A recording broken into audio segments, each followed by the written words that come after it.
Varicose veins కి సరైన చికిత్స కోసం సంప్రదించండి ఎవిస్ హాస్పిటల్.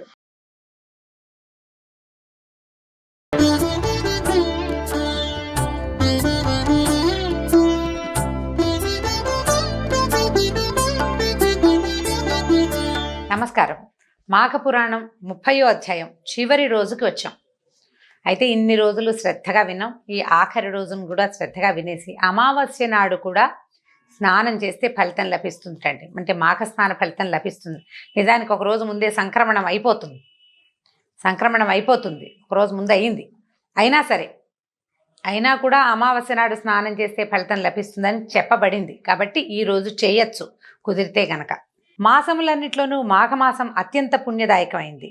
మాఘమాసంలో నదీ స్నానం విశేష పుణ్య ఫలితాన్ని ఇస్తుంది.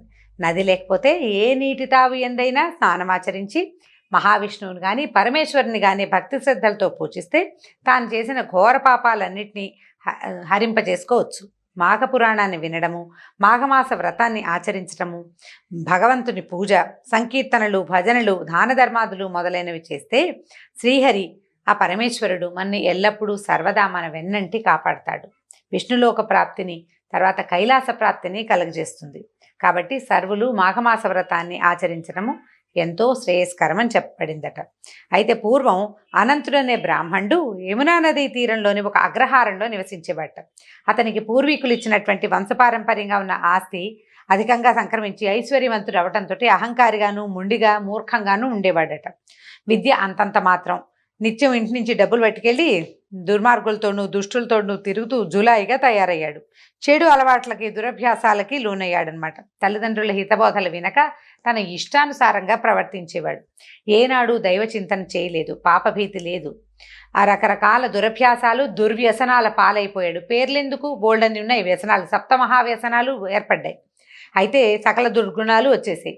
ముసలివారైన అమ్మా నాన్న ఎంతో చెప్పి చూశారు కానీ ఏమీ లేదు. వాళ్ళ హితబోధ ఏంటంటే చెవిటి వాడి ముందు శంఖం ఊదినట్టుగా అయిపోయిందనమాట.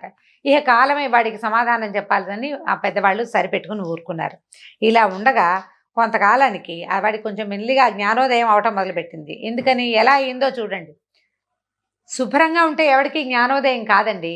ఏదైనా మొహం పగిలిపోతే బుద్ధి వస్తుంది, ఎవరికైనా అంతే. ఏం జరిగేది, ఈ దుర్గుణాల వల్ల ఇతనికి రోగాల పాలు పడ్డాడు. ధనం తగ్గిపోయింది. స్నేహితులు దగ్గరికి రావడం మానేశారు. స్నేహితులు సహాయం చేయటం లేదు, దాన ధర్మాలు చేయలేదు, దైవ చింతన అసలే లేదు. ఒంట్లో ఓపిక పోయాక ఏమవుతుంది, దైవ చింతన ఆటోమేటిక్గా వస్తుంది. ఇంకేం చేయలేడు, ఎవరు రారు, ఏం చేయాలి, అప్పుడు దైవం వైపుకి బుద్ధి వెళ్ళిపోతుందన్నమాట. ఒకనాడు ఏమనుకున్నాడట, అయ్యో అమ్మా నాన్న పెద్దవాళ్ళు చెప్పినట్టు వినలేదు, ధనబలంతో మిక్కిలి గర్విష్ఠగా ప్రవర్తించాను, సకల దుర్గుణాల బారిన పడ్డాను, నేను పాపాత్ముడిని, ఒక భక్తి లేదు, నాకు భగవంతుడు లేడు, నాకు మోక్షం ఎక్కడి నుంచి వస్తుంది, ఒక్క పుణ్యకార్యం చేయలేదు. ఈ మాఘమాసం అత్యంత పుణ్యప్రదమని ఒక్క స్నానం చేయరా, ఒక్కసారి చేసిన పాపం పోతుందని మా అమ్మా నాన్న బతిమలాడినా నేను వినలేదు, నాకు నిష్కృతి లేదు, కనీసం రేపటి నుంచైనా స్నానం చేద్దాం అని భావించట. దాన ధర్మాలు చేసి విష్ణువుకి పూజలు, భజనలు, సంకీర్తనలు చేయించాలి, మాఘమాస వ్రతం ఆచరించాలి అని భావించాడు. ఇది ఎప్పుడు భావించాడు, అమావాస్య నాడు తెల్లవారి భావించాడు. ఇంకా మాఘంలో ఉన్నాడు. భావించేసరికల్లా సరే పడుకుని నిద్రపోయాడు. ఆనాటి రాత్రి కొందరు దొంగలు అతని ఇంటిలో పడి సర్వం దోచుకుపోతుండగా ఆ లికిడికి మెలకు వచ్చింది. సర్వం అంటే చాలా ఏం లేదు, బోళంతా ఆయన అవగొట్టేశాడు. ఈయన ఎక్కువ డబ్బు అవగొట్టినప్పటికీ ధనవంతుల ఇళ్లలో వస్తు సామాగ్రి చాలానే ఉంటుంది. దొంగ వాళ్ళకి అదే చాలు. ఉచితంగా వచ్చేది ఏదైతే మాత్రం తక్కువే ఉంటుంది, ఏదైనా ఎక్కువే. సరే వాళ్ళు ఎవరో దొంగలు వచ్చారు. ఈయన ఏం చేశాడు, దొంగలని అరుస్తూ వాళ్ళ వెంటబడ్డట. అలా తరుముతూ ఒక పెద్ద నది వంతెన మీదకి వెళ్ళాడట, తరుముకుంటూ వెళ్ళి. అయితే ఏమైంది, ఈ దొంగలతో పాటు పెనుగులాడుతున్నాడు. చేతులు పుచ్చుకున్నాడు. వస్తువులు ఏవో దీపక్ సెమ్యాలు అవి వెనక్కి లాక్కోవటానికి. పెనుగులాటలో ఇతను కాస్త ఆ వంతెన మీద నుంచి ఎగిరి ఆ నీళ్లలో పడిపోయాడు. ఒకడే ఎంతసేపు అని పోరాడతాడు, వాళ్ళు ఒక 5-6 ఉన్నారు. ఇతనికి ఆల్రెడీ అనారోగ్యం వచ్చేసింది, ఓపిక మంతుడు కాదు. పైగా తెల్లవారుజాము, అర్ధరాత్రి దాటి తెల్లవారుతోంది. ఏం ఓపిక ఉంటుంది నిద్రా సమయంలో. దాంతో ఏమైంది, ఆ దొరికేది ఒక దొంగ ఏం చేశాడంటే, ఈ సామాన్లు పట్టుకున్నవాడు దీపక్ సెమ్యాతో ఈ అనంతుడి తల పగలగొట్టి అదే అదనని మిగిలిన దొంగలు పారిపోయి వీడిని ఎత్తి పట్టుకుని ఆ నీళ్లలో మునిగిపోయాడు అనమాట. అది మాఘమాసపు చిట్ట చివరి రోజు అమావాస్య నాడు. అయితే నదిలో పడిన అనంతుడు నీళ్లలో మునిగిపోవటం వల్ల అతనికి నదీ స్నాన ఫలితం దక్కింది. మాఘం వెళ్ళిపోలేదు, ఇంకా అమావాస్య ఉదయమే తెల్లవారితే అమావాస్య అన్నమాట. అంటే శివరాత్రి కూడా అయిపోయింది. వాడికి తెలీదు, శివరాత్రి తెలీదు, అమావాస్య తెలీదు. ఇది మాఘమాసం అన్న జ్ఞానం ఒక్కటి మాత్రము ఉంది. అయితే ఈ నీళ్లలో ఉండిపోవటం వల్ల అతనికి మాఘమాసంలో స్నానం చేసిన ఫలితం లభించిందట. దానివల్ల విష్ణుదూతలు అతనికి వైకుంఠ ప్రాప్తి కలిగించారు. ఇతనితో పాటు నీళ్లలో మునిగిపోయాడు ఒక దొంగ. వాడికి స్పృహ లేదు, వాడికి ఈదటం రాదు. వాడికి కూడా మోక్షం వచ్చింది వీడి వల్ల. ఎందుకంటే వీడు ఇద్దరు కలిసి నీళ్ళలో పడ్డారు. మాఘస్నాన ఫలితం దొంగ కూడా లభించింది, వాడికి కూడా మోక్షం లభించింది. కాబట్టి మాఘమాసంలో నదీ స్నానం ఎంత ఫలితాన్ని ఇస్తుందో తెలుసుకోమంటున్నారు. ఇది బాగుందండి. ఇంతకుముందు కథల్లో ఎక్కడా భీముడు పాండవులు ప్రస్తావన రాలేదు. ఈ చిట్ట చివరి కథలో కుంతీసుత మధ్యముడైన భీముడు ఎలా మాఘమాసంలో ఏకాదశి వ్రతం చేశాడో ఒక చిన్న కథతోటి చెప్పి ఇవాళ అధ్యాయాన్ని ముగించేద్దాం. ఈయన బలిష్టమైన కండలు తిరిగిన శరీరం కలిగిన వాడు భీముడు. మహాభోజన ప్రియుడు, ఆకలికి ఆగలేడు. కొండల్ని సైతం పిండి చేయగలిగిన మహాబల సంపన్నుడు. బండెడు అన్నాన్నైనా అవలీలగా తినేయగలుగుతాడు. భోజన ప్రియుడు, నిద్రపోతూ బద్ధకస్తుడు. అవి లక్షణాలు అన్నమాట పాపం ఆయనవి. అలాంటి భీముడు ఒకనాడు మాఘమాసమందలి ఏకాదశి వ్రతాన్ని ఆచరించాలనుకున్నట్ట. పురోహితుల్ని సంప్రదించాడు. వాళ్ళు పూజా నిర్వహణాది కార్యక్రమాలన్నీ వివరంగా చెప్పి ఏకాదశి నాడు శ్రీహరి ప్రీత్యర్థం ఉపవాసం ఉండాలని చెప్పారు. లేకపోతే ఫలితం దక్కదన్నారు. సహజంగా చెప్తారు కదా. అయితే భీముడికి అంతా బాగుంది, కానీ ఉపవాసం ఉండటం అనే పాయింట్ ఆయనకు నచ్చల. అసలే ఈయన భోజన ప్రియుడు. సరే ఏమనుకున్నాడు, పురోహితుడైన ధౌమ్యుణ్ణి పిలిచి, అయ్యా నేను మాఘమాసం అందు ఏకాదశి వ్రతాన్ని ఆచరించదలుచుకున్నాను, విధి విధానాన్ని చెప్పమన్నాడు. వీళ్ళు ఒకటే చెప్తారు, ఈయన ఏమైనా అమెండ్మెంట్స్ చెప్తారేమో అని అడుగుతున్నాడు అనమాట. ధౌమ్యుడు అన్నాడు, మంచిది భీమసేన, నువ్వు చేసే ఈ వ్రతం నీకు అత్యంత పుణ్య ఫలితం ఇస్తుంది. ఏకాదశి అత్యంత పవిత్రమైంది, మహావిష్ణువుకి అత్యంత ప్రీతికరమైంది, నిరభ్యంతరంగా చేయొచ్చు అన్నాడు. అలాగే చేస్తాను, కానీ నేను భోజన ప్రియుణ్ణి, ఆకలికి ఆగలేను, ఉపవాసం ఉండటం నా తరమేనా, నాకు సాధ్యమవుతుందా మీరు చెప్పండి, నేను అసలు ఉండలేను కదా అని ఆలోచిస్తున్నాను. వాళ్ళు నాకు చెప్పారు ముందే, మన మిగిలిన పురోహితులంతా ఉపవాసం ఉండాలి అని. కానీ నా వల్ల అవుతుందా అవదా అని మిమ్మల్ని అడుగుతున్నాను. పైగా ఉపవాసం ఉన్న రోజు ఆకలి తక్కువలు ఎక్కువ ఉంటాయి. తినలేదన్న భావనతోటి ఇంకా కొంచెం ఆకలిస్తుంది, ఏమంటారు షుగర్ లెవెల్స్ పడిపోతాయి, నీరసం, నిస్త్రాణ, తలనొప్పి, కాళ్ళ నొప్పులు తదితరాలు చాలా వచ్చేస్తాయి. కాబట్టి నా ఆకలి దాహం తీరినట్లుగా, వాటికి ఇబ్బంది లేకుండా ఏకాదశి వ్రత ఫలితం నాకు దక్కేటట్టుగా ఏదైనా ఒక సలహా చెప్పండి అని అడిగేటట భీముడు. పాండవులకి సొంత పురోహితుడు అనమాట ధౌమ్యుడు. వాళ్ళతోటే ఉంటాడు ఆయన. ఆయన అడవికి కూడా వెళ్ళాడు వాళ్ళతో పాటు. ఆ 12 సంవత్సరాలు ఆయన అక్కడ కూడా ఉన్నాడనమాట. ఆయన ఏమన్నాడంటే, భీమసేన, ఏదైనా వ్రతం చేయడానికి మొదట కావాల్సింది దీక్ష. అందులోనూ ఏకాదశి వ్రతానికి దీక్ష తప్పనిసరి. ఇది ఏమంత కష్టమైంది కాదు. భక్తి శ్రద్ధలతో దీక్ష చేయబోతే నీకు ఆకలి దప్పులు కలగనేరవు. మాఘమాస ఏకాదశి వ్రతం అత్యంత పుణ్యప్రదం, చాలా గొప్పది. ఇంతకంటే శ్రేష్టమైన వ్రతం ఇంకోటి లేదు. అందులో మాఘమాసమందు పుష్యమి నక్షత్రంతో కూడిన ఏకాదశి వ్రతము సర్వశ్రేష్టమైనది. దీంతో సమానమైంది మరొకటి లేదు. కాబట్టి ఇది మహాపర్వదినం, నువ్వు ఆ వ్రతాన్ని ఆచరించు. దీనికి సాటి మరొకటి లేదు. ఇది విశేషమైన పుణ్య ఫలితాన్ని ఇస్తుంది. ఆకలిని గురించి ఆలోచించద్దు.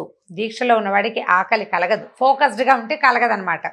నియమనిష్టలతోటి భక్తి శ్రద్ధలతోటి ఆచరించు, భగవద్ధ్యానంలో ఉండు అని వ్రత విధి విధానాన్ని ధౌమ్యుడు భీమసేనుడికి ఉపదేశించాడు. తమ పురోహితుడైన ధౌమ్యుడు ధైర్యం చెప్పేసరికి భీముడికి సంశయం తీరటంతో మాఘశుద్ధ ఏకాదశి వ్రతాన్ని అత్యంత భక్తి శ్రద్ధలతోనూ నియమనిష్టలతోనూ చేసి ఉపవాసం ఉండి ఏకాదశి వ్రత ఫలితాన్ని పొందాడు. భీముడు ఆచరించాడు కాబట్టి ఏకాదశిని భీమేకాదశి అని కూడా అంటారట. వెళ్ళిపోయింది, చివరి రోజున ఈ కథ వచ్చింది ప్రస్తావన, అందుకని చెప్పదలుచుకున్నాను. మనం ఎలాగో మహాశివరాత్రి కూడా పూర్తి చేసేసుకున్నాం. అయితే ఇప్పుడు మనం చెప్పుకోవాల్సిన వ్యవహారం చివరికి ఏం మిగిలిందంటే, దిలీప మహారాజు తన గురువైన అంటే కులగురు అయినటువంటి వశిష్ఠ మహర్షిని ఈ మాఘ పురాణము, దాని యొక్క విశిష్టత, మాఘ మాస వైశిష్ట్యము, మాఘ స్నానం ఎలాంటి పుణ్యప్రదమో తెలుసుకోవడం కోసం ఎన్నో రకాల ప్రశ్నలు వేసి ఆయన ద్వారా ఈ విషయాన్ని తెలుసుకున్నారని సూత మహాముని శౌనకాది ఋషులకు తెలియజేశారు. దిలీపుడికి వశిష్ఠుడు, మధ్యలో కృష్ణపద మహర్షి, జహ్ను మహర్షి వాళ్ళిద్దరూ, తర్వాత కార్తవీర్యార్జునుడు, ఆయన కూడా దత్తాత్రేయుడు, కార్తవీర్యార్జునుడు, వాళ్ళ సంవాదము. ఇంతమంది సంవాదం అంటే మాట్లాడుకోవటం అనమాట. ఇన్ని రకాల కథాగమనాలతోటి ఈ మాఘ పురాణాన్ని మనం ముందుకు తీసుకెళ్ళామండి. చివరికి వచ్చేసాం కాబట్టి 30వ రోజున దీని ఫలశ్రుతి ఏమిటి అనేది మాఘ పురాణాంతర్గతంగా ఏం చెప్పబడిందో చూద్దాం. ధర్మ ప్రబోధకములైన మాసాల్లో మాఘమాసం ఉత్తమోత్తమము. యజ్ఞము మొదలైన పుణ్యకామ్య కర్మలను అన్నిటినీ చేయుట వలన వచ్చేంతటి పుణ్యము మాఘమాస వ్రతం ఒకదాన్ని చేస్తేనే కలుగుతుంది అని చెప్పబడుతోంది అనమాట. సూత మహాముని చెప్తున్నారు. మాఘమాస వ్రతము సర్వ పుణ్యక్రియల సారము, అన్ని విధములైన తపస్సులకు సారభూతమైంది, సర్వధర్మముల సారము, శివకేశవులిద్దరికీ ప్రీతిపాత్రమైనది.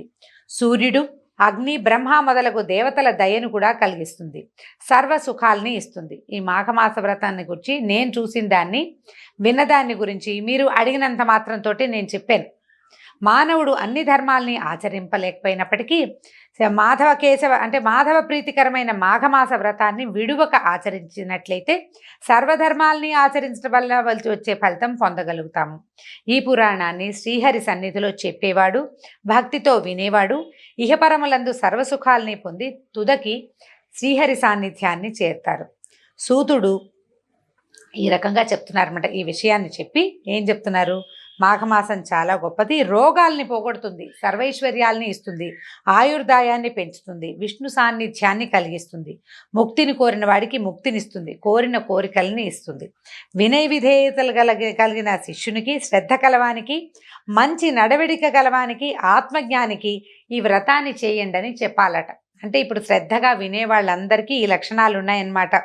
వినయ విధేయతలు ఉన్నట్టు, శ్రద్ధ ఉన్నట్టు, మంచి నడవడిక ఉన్నట్టు, ఆత్మజ్ఞాని అంటే నేనెవరు, నేను ఎక్కడి నుంచి వచ్చాను అనే విషయాన్ని తెలుసుకునే ఆలోచన ఉన్న వాళ్ళే ఇలాంటి వాటికి ఆకర్షితులవుతారు.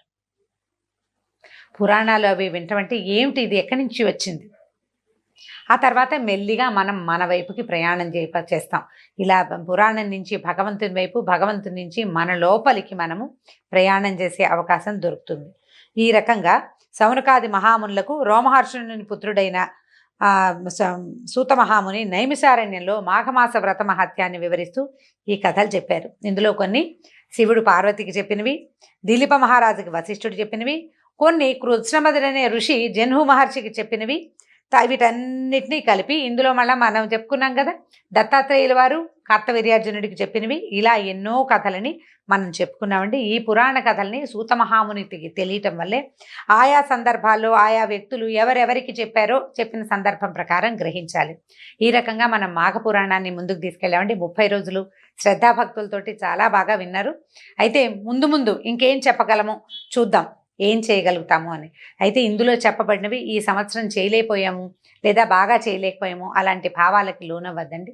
ఈ సంవత్సరం చేయలేకపోతే వచ్చే సంవత్సరం చేసుకోవచ్చు. రాగల రోజుల్లో మరింత పుణ్యాన్ని ఇచ్చేటువంటి ఎన్నో రకాల విషయాల్ని మనం తెలుసుకుందాం. ఇంతటితో సెలవు. నమస్కారం.